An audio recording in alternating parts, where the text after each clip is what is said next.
Welcome to the bird media. నేను మీ పవన్ కృష్ణమూర్తి. ఈ particular టాపిక్లో నా ఉద్దేశం అంటే ఏది లేదండి. ఎందుకంటే దీన్ని చూసిన తర్వాత, ఎస్పెషల్లీ ఈ వార్తలు చూస్తున్న తర్వాత, దీంట్లో వీళ్ళు మాట్లాడేటువంటి మాటలు చాలా జోక్. ఇది బేసిక్గా చాలా జోక్. పగటి కళలు కూడా కాదు, అసలు ఏ రకమైనటువంటి కళలు వీళ్ళు కంటున్నారో తెలియదు. అంటే ఇక నిద్రపోయి వీళ్ళు కనీసం 16 నెలలు అయి ఉంటుంది. కూటమి ప్రభుత్వం అధికారంలోకి ఏదైతే జూన్ 4వ తేదీన రిజల్ట్ అనేది వచ్చిందో అప్పటి నుంచి ఇప్పటి వరకు నిద్రపోవట్లేదేమో, అందుకని చెప్పి ఇటువంటి థాట్స్ వీళ్ళకి వస్తున్నాయేమో వైఎస్ఆర్సీపీ వాళ్ళకి. నాకు అర్థం కావట్లా. ఎందుకంటే ఇటీవల కాలంలో కొన్ని ఇంటర్వ్యూలు చూస్తున్నాం. భారతీయ జనతా పార్టీతో అంటగాగుతున్నారు కదా, మీరు కూడా ఎన్డీఏ పొత్తులో ఉన్నారు కదా అంటే, ఎస్, అనధికారికంగా ఎన్డీఏ పొత్తులోనే ఉన్నారు. వాళ్ళు అడగకపోయినా వీళ్ళు పొత్తు ధర్మంలో భాగంగా అనుకుంటూ మాట్లాడుతూ, మోడీ గారు అంటే మాకు ఇష్టం, అప్పట్లో ఇచ్చాం ఇప్పట్లో ఇచ్చాం అంటూ ప్రతి దానికి కూడా వీళ్ళు మద్దతు ఇచ్చుకుంటూ వెళ్ళిపోతున్నారు. అది ఎందుకు ఏంటి అనేది ప్రజలకు తెలిసి నేను కొత్తగా మాట్లాడక్కర్లా. ఇప్పుడు పవన్ కళ్యాణ్ని టార్గెట్ చేయడం కోసం అని చెప్పి, ఎస్పెషల్లీ నిన్న చూస్తే చాలామంది ఇది అబ్జర్వ్ చేయలేదు. ఏంటంటే, బాలకృష్ణ నన్ను తిట్టాడు, అసెంబ్లీలో నన్ను అవమానించాడు అన్నటువంటి పేరు మీద చిరంజీవి గారు లేఖ రాయలా. మొత్తం రిలీజ్ చేసినటువంటి దాని సారాంశం ఏంటంటే, జగన్మోహన్ రెడ్డి ఆ రోజు అవమానించాడు అనేటువంటి పాయింట్ మీద ఎక్స్ప్లెనేషన్ సుదీర్ఘంగా ఇచ్చారు ఆయన, రైట్? అండ్ తర్వాత పవన్ కళ్యాణ్ గారు మాట్లాడినటువంటి మాటలు ఇవన్నీ కూడా చూసాం. సో పవన్ కళ్యాణ్ ఎందుకు మౌనంగా ఉన్నారు ఇప్పుడు అనేటువంటి ఒక పాయింట్ కూడా బయటకు వచ్చింది. సో ఆయన మౌనంగా ఉండడం వల్ల వీళ్ళకేంటి నష్టం అనేది తెలియదు. సో ఇప్పుడు పవన్ కళ్యాణ్ మాట్లాడాలి. ఎలా టర్న్అవుట్ అయిపోయిందంటే, ఆఖరికి వాళ్ళ పేపర్లో రాతలు కూడా చూస్తూ ఉంటే, జగన్మోహన్ రెడ్డి గారు సైకో, ఈ స్టేట్మెంట్ బాలకృష్ణ గారే కాదు చాలామంది ఇచ్చారు. జగన్మోహన్ రెడ్డి గారు సైకో, ఇంతే. దీని మీద కాదు, నన్ను సైకో అంటారా అన్నటువంటి పాయింట్ ఎక్కడా లేదు. అసలు మెన్షన్ చేయట్లేదు దాన్ని. ఎంత చూసినా సరే చిరంజీవిని ఎవడు అనేసిన బాలకృష్ణ, చిరంజీవిని అవమానించేసిన బాలకృష్ణ, అన్నయ్యని తిడితే ఓజీ మౌనం దేనికి, కూటమిలో బానిసగా ఉన్నాడా, 15 ఏళ్ల పాటు ఇదున్నాడా అదున్నాడా అని కింద ఫ్యాన్స్ని లేదంటే కార్యకర్తల్ని రెచ్చగొట్టేటువంటి ఒక ప్రయత్నం చేస్తున్నాడు. ఈ రెచ్చగొట్టేటువంటి ప్రయత్నంలో బలిపశువులు అయిపోతున్నారు.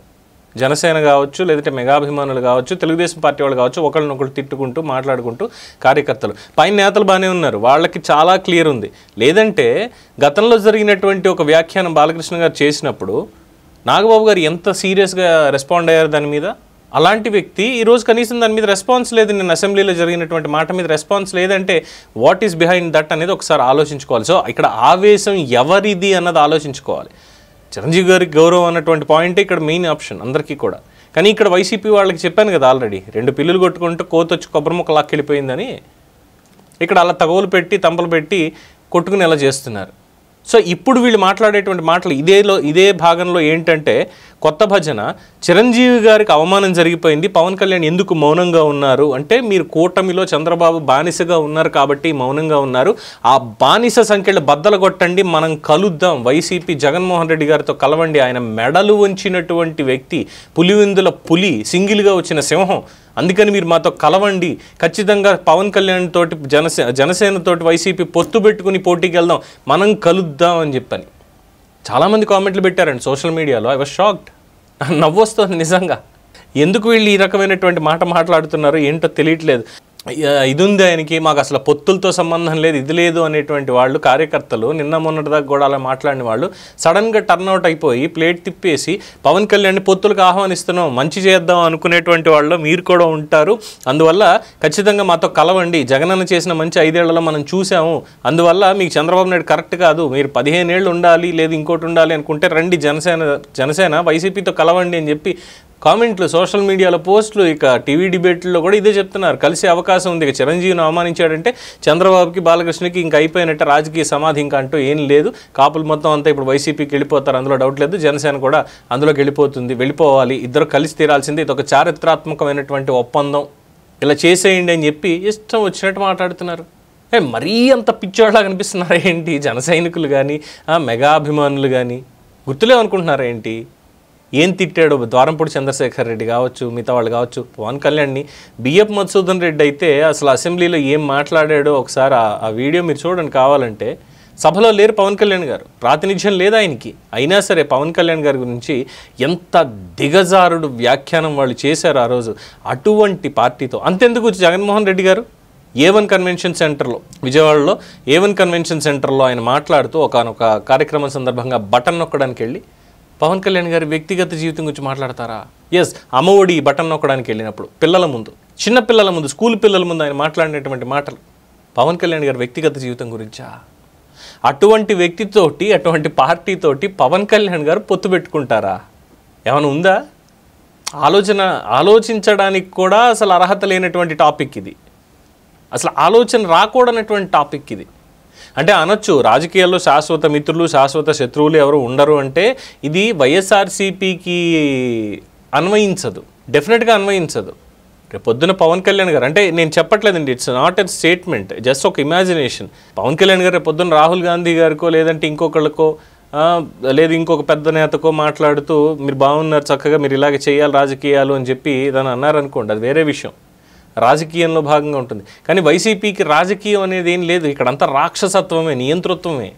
అది పవన్ కళ్యాణ్ గారికి పొసగదు, డెఫినెట్గా పొసగదు. పవన్ కళ్యాణ్ గారికే కాదు, వామపక్షాలకి కూడా పొసగలేదు. జగన్మోహన్ రెడ్డితోటి వాడుకున్నాడు, వదిలేశాడు ఆ రోజు. అలాంటిది పవన్ కళ్యాణ్తో పొత్తు ఇంకేముంది, మేము సిద్ధంగా ఉన్నాం, వచ్చే పవన్ కళ్యాణ్ అంటే సరే ఒకవేళ అనుకుందామండి, లక్షలో కోటో వంతు అనుకుందామండి, సీఎం సీట్ ఇస్తారా? లేదు లేదు లేదు, అక్కడే మా అన్న పులి సింహం సింగిల్గా వస్తాడు, మా అన్నదే సీఎం సీట్ ఎప్పటికైనా సరే, ఇంకో 30 ఏళ్ళు, నెక్స్ట్ వై నాట్ 175 సిద్ధంగా ఉన్నాం అని చెప్పి అసలు సమస్య లేదు. పవన్ కళ్యాణ్కి ఇప్పుడు చంద్రబాబే ఇవ్వలేదు సీఎం సీట్, డిప్యూటీ సీఎం ఇచ్చాడు, మేము మాత్రం ఎందుకు ఇస్తామని మాట్లాడతారు వీళ్ళు. కానీ అక్కడ వాళ్ళ పొత్తు ఎన్ని సీట్లు ఖరారు చేసుకున్నారు ఏంటి, ఓట్ బ్యాంక్ షేర్ ఏంటి, ఇవన్నీ కూడా అది డిఫరెంట్ ఇష్యూ అక్కడ. అండ్ వాళ్ళిద్దరి మధ్యలో ఉన్నటువంటి బాండింగ్ అండ్ ఈ రోజు ఉన్నటువంటి శాశ్వతం కాదు. డెఫినెట్గా రేపన్న రోజు మార్పులు చేర్పులు అనివార్యం, దానికి అందరూ ప్రిపేర్డ్గా ఉండండి, అందులో ఎటువంటి మొహమాటం లేదు.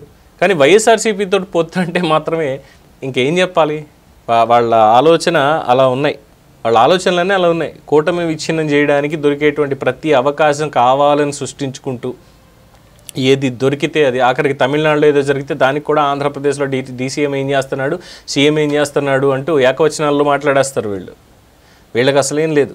చిరంజీవి గారిని అన్యాపదేశంగా వచ్చిందండి, అవమానించలే కాదు, అన్యాపదేశంగా వచ్చింది. సో చిరంజీవి గారిని, ఆయన్ని కూడా ఏ విధంగా అవమానించాలి అనేటువంటి పాయింటే వైఎస్ఆర్సీపీ వాళ్ళు చూస్తున్నారు తప్ప వాళ్ళు ఏమీ ఆయనకి అయాచిత గౌరవాన్ని కట్టబెట్టట్లా. అసలు ఆయనకున్న గౌరవం మీద వీళ్ళిచ్చే గౌరవం ఎంత గాడిదగుడ్డు. ఏనుగు వెళ్తుంటే కుక్కలు మరుగుతాయని మొన్న ఎవరో గుర్తు చేశారు. అలాగా ఉంటాయి కొన్ని, ఏం చేయలేము అంతే. సో ఈ పొత్తు అనేటువంటి దాని మీద సర్లేండి, ఈ పండగ పూట మంచి హాస్యానికి పనిచేసింది.